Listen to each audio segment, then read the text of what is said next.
जय हिंद। नमस्कार दोस्तों, आप सभी का स्वागत है हरियाणा स्मार्ट स्टडी में।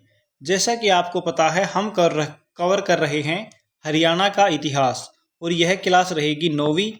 और इसमें आज हम कवर करेंगे वर्धन वंश को, यानी कि पुष्यभूति वंश को आज हम कवर करेंगे। सबसे पहले बात करते हैं जो वर्धन वंश है, इसकी उत्पत्ति कैसे हुई।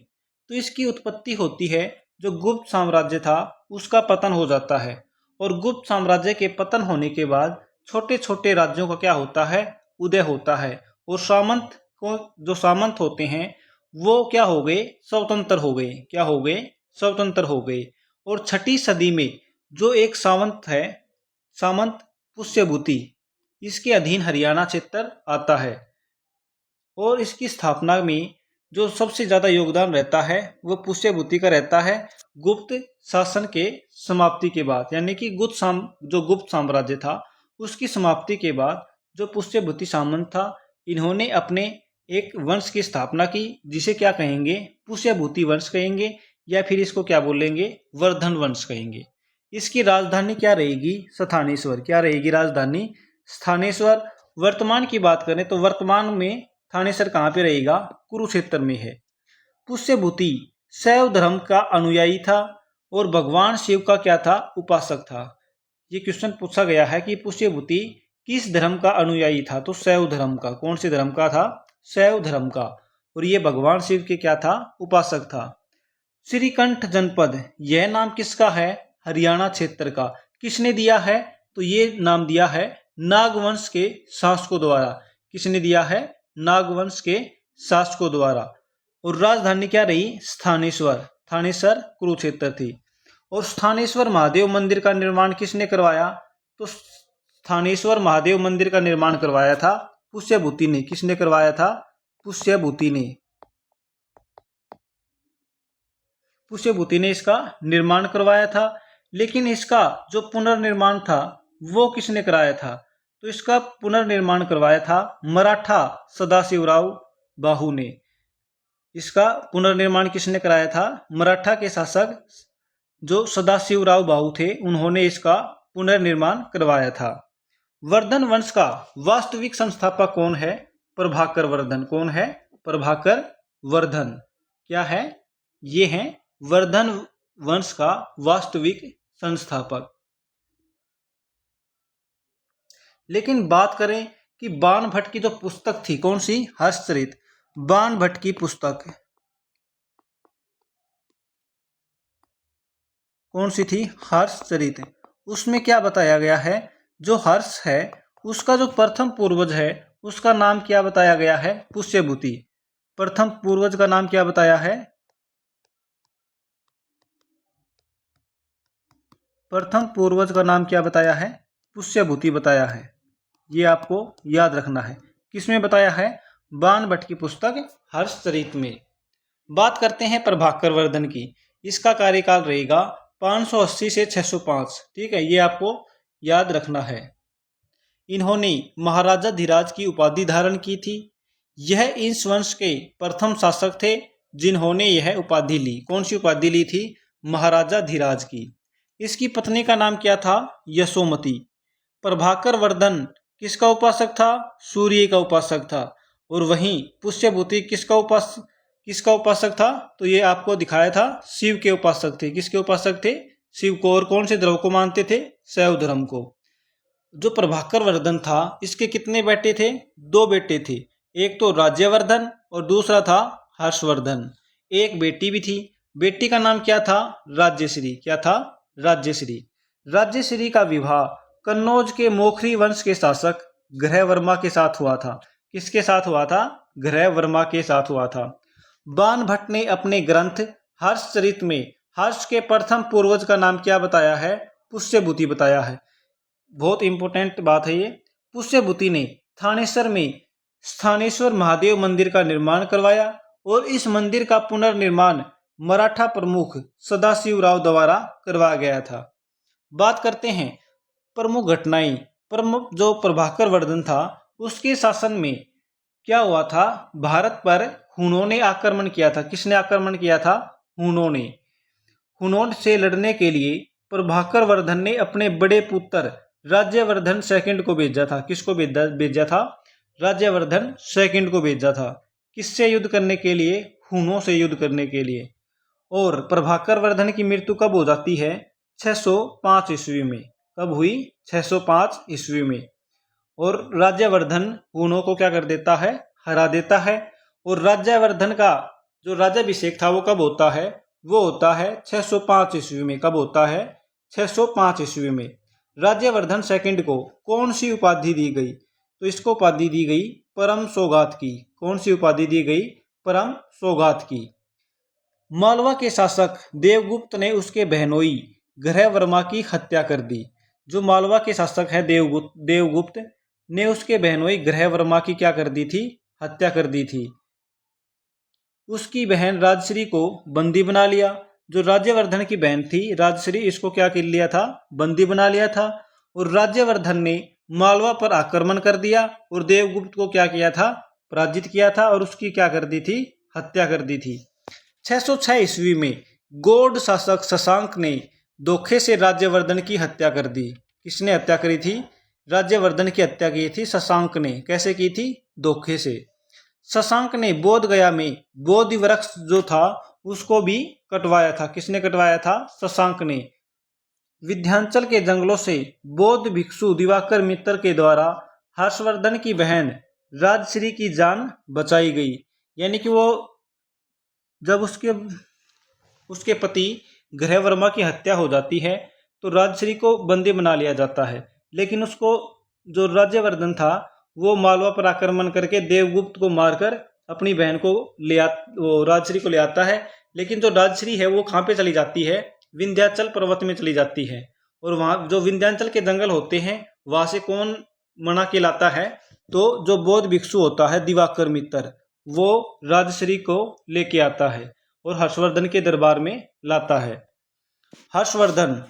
हर्षवर्धन का जो कार्यकाल रहेगा 606 से 647 ईस्वी में। जन्म कब होता है? 590 ईस्वी में। राज्याभिषेक कब हुआ? 606 ईस्वी में। 606 ईस्वी में जब राज्यवर्धन सेकंड की क्या हो जाती है? हत्या। उसके बाद हर्षवर्धन क्या होता है? राजा बनता है। और इसने क्या ले लिया? शशांक से बदला लिया। वह शुरुआत में शैव धर्म, शिव का उपासक या फिर अनुयायी था। किसका अनुयायी था? शिव का या फिर शैव धर्म का। लेकिन बाद में बौद्ध भिक्षुक दिवाकर मित्र के प्रभाव में आकर उसने बौद्ध धर्म की हीनयान शाखा को अपनाया। कौन सी शाखा को अपनाया? हीनयान शाखा को। और फिर हेनसांग के कहने पर बौद्ध धर्म की हीनयान शाखा को छोड़कर महायान शाखा को अपनाया। यानी कि लास्ट में कौन सी शाखा को अपनाया? महायान शाखा को अपनाया। उसकी जो प्रारंभिक राजधानी थी वो क्या थी? स्थानेश्वर यानी कि थानेसर थी, जिसे बाद में उसने कन्नौज स्थानांतरित किया। दिवाकर मित्र के प्रभाव में आकर उसने सबसे पहले बौद्ध धर्म हीनयान को अपनाया था। हर्षवर्धन का जो साम्राज्य था वो क्या था? काफी ज्यादा विस्तृत था। पूर्व से पश्चिम में, पूर्व में कामरूप असम से लेकर पश्चिम में गुजरात तक फैला हुआ था। उत्तर में जम्मू कश्मीर से लेकर दक्षिण में नर्मदा नदी के तट तक फैला हुआ था। लगभग 634 ईस्वी में दक्षिण भारत के अभियान के दौरान नर्मदा नदी के तट पर चालुक्य शासक पुलकेशिन द्वितीय ने हर्षवर्धन को क्या कर दिया था? पराजित किया था। इसके प्रमाण हमें कहाँ से मिलते हैं? कर्नाटक के ऐहोल अभिलेख से हमें इसके प्रमाण मिलते हैं, जिसकी रचना किसने की थी? रवि कीर्ति ने की थी। बात करते हैं हर्षवर्धन की रचनाएं की। जो हर्षवर्धन की रचनाएं रहेंगी वो रहेंगी रत्नावली, नागानंद और प्रियदर्शिका। ये तीनों बहुत ही ज़्यादा फेमस हैं और एग्जाम में काफ़ी बार पूछी गई हैं, तो यहाँ से क्वेश्चन बनने के 100% चांस हैं। नागानंद में जीमूत वाहन राजा की आत्महत्या का वर्णन मिलता है। जो नागानंद पुस्तक है इसमें जीमूत वाहन राजा की आत्महत्या का वर्णन हमें मिलता है। हर्षवर्धन के दरबारी कवि कौन थे? बाणभट्ट थे। कौन थे? बाणभट्ट। और इनकी एक रचना थी, कौन सी थी?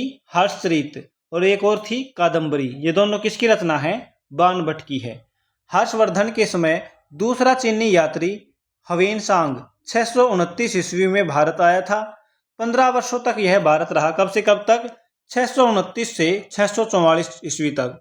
लेकिन बात करें हरियाणा में कब से कब तक रहा, तो हरियाणा में रहा था 634 ईस्वी से 644 ईस्वी तक, यानी कि कितने वर्ष? 10 वर्ष रहा था। हर्षवर्धन ने अपनी दूसरी राजधानी किसको बनाया? कन्नौज को बनाया। पहली कौन सी थी? स्थानेश्वर थी।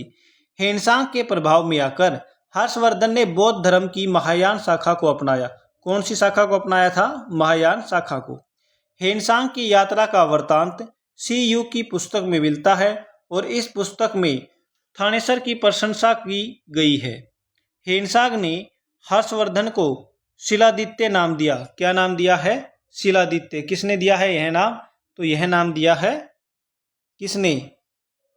हेनसांग ने। हेनसांग को साहित्य सम्राट व यात्रियों का राजकुमार कहा जाता है। हर्षवर्धन ने 5वीं बौद्ध संगीति का आयोजन महामोस परिषद नाम से करवाया। कुंभ के मेले की शुरुआत किसने की थी? हर्षवर्धन ने। किसने की थी? हर्षवर्धन ने। सती प्रथा का अंत किसने किया? तो सती प्रथा का अंत भी किसने किया है? हर्षवर्धन ने किया है। और हर्षवर्धन की जो अंतिम लड़ाई है, वो अंतिम लड़ाई कौन सी रहेगी? तो अंतिम लड़ाई रहेगी, कौन सी रहेगी? अंतिम लड़ाई रहेगी गेजम की लड़ाई। कौन सी रहेगी? गेजम की लड़ाई। हर्षवर्धन के पुत्र वाग्यवर्धन व कल्याणवर्धन थे। कौन थे? वाग्यवर्धन व कल्याणवर्धन था, जिनकी दोनों की क्या कर दी जाती है? हत्या कर दी जाती है। क्या कर दी जाती है? हत्या कर दी जाती है। और इन्होंने, जो हर्षवर्धन है, इन्होंने 3 कर लगाए थे। कौन कौन से? अनाज पर 3 विधियों द्वारा कर लगाए थे। हिरण्य विधि एक रहेगी, भाग विधि और एक रहेगी बलि विधि। जो हिरण्य विधि है, इसके अनुसार क्या किया जाता था? नगद वसूल किया जाता था। क्या किया जाता था? नगद वसूल किया जाता था। भाग विधि, भाग विधि में किसानों से अन्न के रूप में कर लिया जाता था। अन्न के रूप में कर लिया जाता था। बात करें बलि विधि की, तो बलि विधि वह प्रथा थी जिसमें किसान स्वेच्छा से उपहारों के रूप में राजा को क्या देता था? कर देता था। ये 3 विधियां थी। राज्य की आय का मुख्य स्रोत क्या था? भूमि कर था, जो उपज का 1/6 भाग वसूल किया जाता था। यानी हर्षवर्धन के समय कितना जो उपज का वो कर दिया जाता था? 1/6 भाग दिया जाता था। वर्धन साम्राज्य की प्रशासनिक इकाई कौन सी थी? सबसे बड़ा कौन सा होता था? देश। उसके बाद राज्य, फिर होता था भुक्ति, फिर होता था जिला या फिर विषय, तहसील या पठक, गांव या ग्राम। सबसे छोटा होता था ग्राम, सबसे बड़ा कौन सा होता था? देश। देश का प्रमुख कौन रहता था? राजा या फिर बारख्या रहता था। ठीक है। भुक्ति, भुक्ति क्या होता था? जो भुक्ति है वो जैसे साम्राज्य था, उसको कई प्रांतों में बांटा गया, तो उसे क्या कहा जाता था? भुक्ति कहा जाता था। क्या कहा जाता था? भुक्ति। और भुक्ति का मुखिया कौन होता था? उपरीक। भुक्ति का मुखिया कौन होता था? उपरीक। ऐसे ही क्या होता था? जिला, जिला या फिर क्या बोलेंगे? विषय। जो विषय होते थे वो आधुनिक जिलों की तरह होते थे। ठीक है। और जो जिले या विषय, विषय है, इसका जो मुखिया रहेगा वो कौन होता था? जो अधिकारी होता था वो कौन होता था? विषयपति होता था। तहसील या फिर पठक का अधिकारी कौन होता था? पठकपति होता था। गांव या ग्राम का जो अधिकारी रहेगा वो कौन रहेगा? मुखिया कौन रहेगा? ग्रामीण कौन रहेगा? ग्रामिक रहेगा। ये रहेगा ग्रामिक। अब बात करते हैं, ये हमारी थ्योरी कंप्लीट हो गई। अब क्वेश्चन की बात करते हैं। हर्षवर्धन किस वंश का शासक था? मौर्य, गुप्त, चोल या पुष्यभूति? जो हर्षवर्धन था वो या तो वर्धन वंश आएगा या फिर क्या आ जाएगा? पुष्यभूति वंश का शासक था। कौन से वंश का शासक था? पुष्यभूति का। हर्षवर्धन की राजधानी कौन सी थी? दिल्ली, कन्नौज, पाटलिपुत्र, उज्जैन। तो यहाँ पे क्या हो जाएगा? कन्नौज हो जाएगा। हर्षचरित के रचयिता कौन थे? हर्षवर्धन, बाणभट्ट, कालिदास, हवेनसांग। तो इसके रचयिता कौन थे? बाणभट्ट। कौन थे? बाणभट्ट थे। हर्षवर्धन ने कौन से 3 संस्कृत नाटक लिखे थे? तो इन्होंने लिखे थे रत्नावली, नागानंद, प्रियदर्शिका। प्रसिद्ध चीनी यात्री ह्वेनसांग किसकी शासनकाल में भारत आया था? तो हर्षवर्धन के शासनकाल में भारत आया था। हर्षवर्धन को नर्मदा नदी के तट पर किस चालुक्य राजा ने, चालुक्य ये आ जाएगा, चालुक्य राजा ने पराजित किया था? तो पुलकेशिन द्वितीय ने पराजित किया था।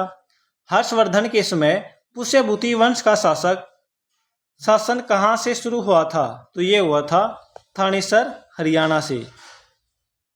हर्षवर्धन के समय कौन सा सबसे बड़ा बौद्ध मठ विश्वविद्यालय था? तो इसका राइट आंसर रहेगा नालंदा विश्वविद्यालय। हर्षवर्धन का दरबारी कवि कौन था? तो ये रहेगा बाणभट्ट। कौन रहेगा? बाणभट्ट रहेगा। हर्षवर्धन ने कौन सी उपाधि धारण की थी? तो इन्होंने धारण की थी शिलादित्य की उपाधि। किसकी उपाधि? शिलादित्य की उपाधि धारण की थी। 700 ईस्वी में राजा हर्षवर्धन ने निम्नलिखित में से किस स्थान पर कुरुक्षेत्र में अपनी राजधानी स्थापित की थी? तो थानेसर में। कहाँ पे? थानेसर में। वह स्थान जिसका चीनी यात्री युहान चुआंग ने भ्रमण और उल्लेख किया है? तो ये रहेगा कुरुक्षेत्र। कौन सा रहेगा? कुरुक्षेत्र रहेगा। निम्नलिखित में से कौन सा सम्राट हर्षवर्धन द्वारा लिखित एक महाकाव्य नाटक है? तो ये रहेगा रत्नावली। कौन सा रहेगा? रत्नावली रहेगा। प्रियदर्शिका तथा रत्नावली के रचयिता कौन है? तो इसका राइट आंसर रहेगा सम्राट हर्षवर्धन। क्या रहेगा? सम्राट हर्षवर्धन रहेगा। निम्नलिखित में से कौन सा हर्षवर्धन द्वारा नहीं लिखा गया? तो हर्षचरित हर्षवर्धन द्वारा नहीं लिखा गया। इसके रचयिता कौन है? बाणभट्ट। कौन है? बाणभट्ट। सूर्य शतकम किसने लिखी है? तो ये लिखी है कवि मयूर भट्ट ने। किसने लिखी है? कवि मयूर भट्ट ने। चीनी यात्री ह्वेनसांग द्वारा लिखित पुस्तक में हरियाणा के किस शहर के वैभव एवं शक्ति का वर्णन हमें मिलता है? तो ये मिलता है हमें थानेसर का। किसका मिलता है? थानेसर का मिलता है। वर्धन वंश हरियाणा के किस स्थान पर स्थापित हुआ था? तो ये हुआ था थानेसर में। कहाँ पे हुआ था? थानेसर में। राजा हर्षवर्धन के शासनकाल में इनमें से कौन दरबारी कवि थे? तो ये था बाणभट्ट। उत्तर वैदिक काल में बलि शब्द का अर्थ क्या रहेगा? तो ये रहेगा कर। क्या रहेगा? कर। राजा हर्षवर्धन के बारे में निम्नलिखित में से कौन से कथन सही हैं? जो राज्य वह मोखरी राजवंश से संबंधित था? तो ये क्या रहेगा? ये रहेगा गलत। मोखरी राजवंश से संबंधित थोड़ी था। वह पुलकेशिन द्वितीय से हार गया था। ये रहेगा सही। बाण, मयूर व मातंग दिवाकर उसके दरबार के प्रसिद्ध लेखक थे। ये भी क्या रहेगा? सही रहेगा। हर्ष ने स्वयं 3 नाटक लिखे, रत्नावली, प्रियदर्शिका और नगर नंद। तो ये क्या रहेगा? सही रहेगा। तो इसका राइट आंसर क्या हो जाएगा? बी सी डी सही है। तो ये रहेगा सी। हर्षवर्धन ने भारत में राजधानी कहाँ बनाया? तो इसमें हर्षवर्धन ने राजधानी कहाँ बनाया था? तो ये बनाया था थानेसर को। किसको बनाया था? थानेसर को। और बाद में राजधानी कहाँ पे बनाई थी? कन्नौज। तो इसका राइट आंसर क्या रहेगा? उपरोक्त में से कोई नहीं। हर्षचरित के लेखक कौन थे? तो हर्षचरित के लेखक थे बाणभट्ट। कौन थे? बाणभट्ट थे। तो दोस्तों इसी के साथ हमारा सेशन समाप्त होता है। आपको यह वीडियो कैसी लगी आप हमें कमेंट करके ज़रूर बताइएगा, और नेक्स्ट वीडियो आपको किस टॉपिक पे चाहिए वो भी आप मुझे बता सकते हो। धन्यवाद दोस्तों।